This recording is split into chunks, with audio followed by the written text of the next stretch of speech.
What is going on today, everybody? I hope you're having a fantastic day. I am. We're digging into these things. We're taking some stuff apart and we're breaking some brand new headlights. So let's have some fun today. First things first, let's clear the air. I don't know what I'm doing. So we're going to go ahead and slowly start taking this apart and trying to figure out how this system's built so that we can re-engineer it and hopefully put them into those ones. So all I really care about getting in there is this silver piece. Now with that behind there, there's a big bank, a heat sink that sticks back very far that we also need to get to. So we know those are two systems that we have to have in there. This black shroud's neat and all. If I don't need it, it's out. But I know I don't need this system, so let's go ahead and take it off. We've got 3 bolts on the top, 1, 2, 3.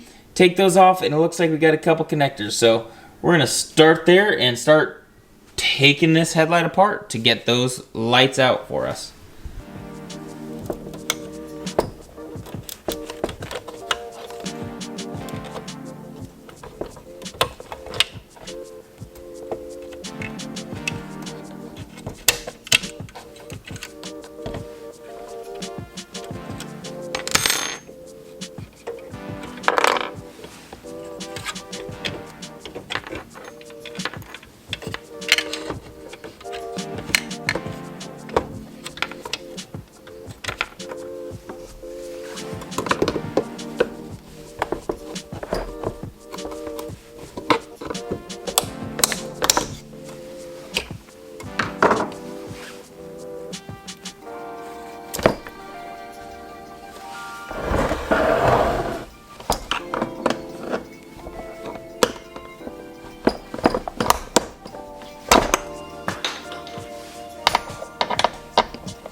Well, in that giant mess, we finally did it. We managed to get the cover off of the lenses.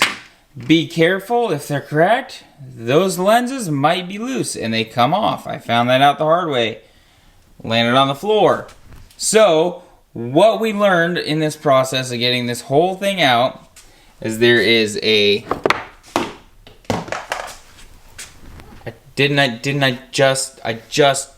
I just told us about this. Really? Now, like I was saying, this round piece right here holds the light in. And it's got 2 tabs. There's a tab right there that needs pushed in, and a tab right on the opposite side that needs pushed in. And you have to go from above the light and into here to actually push those down. You can push one down or rotate it before you do it, but you can push it down and then go to the other side, rotate it if you need to. There's your main black or gray clip that sits underneath here. Those clips are held in with pressure clips. So, focus. So those little jaws clamp down on the plastic right here and make it really hard to get out. But just pry them out. There's one right there, and then there's one over here.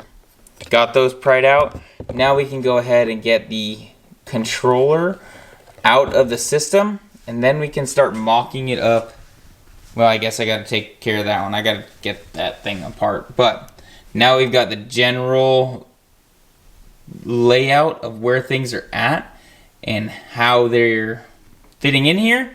We can kind of go ahead and adjust accordingly. That thing is a lot bigger than I thought it would be. And that being said, there's some pretty cool stuff that's going on with that. And I'll grab it and show you here in a second.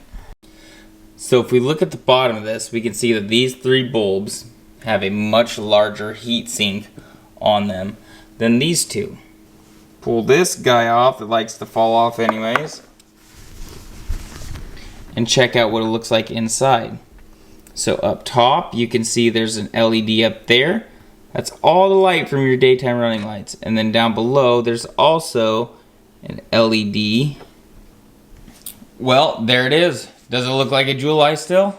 These are all the components inside that housing minus the lens itself. So the lens is down there. We've got our back housing. We've got the JEWELEYE assembly, the headlight assembly. We've got all of our cable management plus a turn signal, and then our turn signal apparatus. So what we need to do now is decipher what we need out of this harness. We know we need, I believe it's this one. Yes, it's this one that connects to the headlight. So we definitely need that one. And then we need to figure out these two were on the bottom, connected into here. And then this one is another turn signal. This one might just be a marker light that's always on. So maybe we can use this for like a demon eye, or maybe if we want to change the colors of these bulbs, we could possibly do that with this. I will have to do some figuring. The other really cool thing is we don't need much of this system at all. We need this mounting point, we need this mounting point, and this mounting point. Those are the three mounting points that hold the whole headlight assembly in there and aims it. So this one's your pivot, and then this is your tilt aim, and then this is your side to side aim. So we need those three. We also need this cubby. So this is where the controller sits. So with that being said, we don't need much of this at all. It'd be nice to have the clip mounts, but we can totally get rid of whatever we don't need in here. This can get lopped off, this can get left off. It'd be nice to have some structure, but that's cool to see that we don't need very much of the system. We'll probably cut it somewhere along this line to try to mold it in, and then we'll probably cut it back this way and then up here. Just preliminary thinking of how we're gonna cut this. I have to sort out that light and figure out how we're gonna do that one. So we'll get into that one in a minute. I don't think I'm gonna be able to use any of this. I was hoping to use the LEDs that are in here, because you can see it has each LED, but unfortunately they're all stuck to heat sinks, and I just don't. It's not going to be long enough for me to do what I want to do with the turn signal. So we're going to figure out another turn signal system off of this. Oh well, it is what it is, but we will adapt and move forward. Well, sweet. Big progress made today. Lots of knowledge gained, but I still have a long road ahead of me on what I need to do as far as wiring. That's going to dictate a lot of what I can and cannot do with this system. I know that the Subaru has a different system with their daytime running light, and their high beam are on the same system. So I think we got a little bit of figuring out to do with that. I mean, it is what it is. So with that, I'm going to do some figuring. I'll leave you guys to do the rest of your day, whatever you got going on. Hopefully it's something cool. If it's something cool, leave a comment down below. I'd love to hear what you guys are up to today. I'm going to get out of here. Don't forget, leave a big thumbs up, subscribe. If you're not subscribed, if you're coming back, watching videos, you might as well subscribe. It helps the channel out, helps me grow, it helps me continue doing awesome projects like this. I always love learning, and hopefully I can teach you guys something along the way. Learn from my mistakes, learn from my failures and triumphs. I'm going to get out of here. Take it easy, everyone. Peace.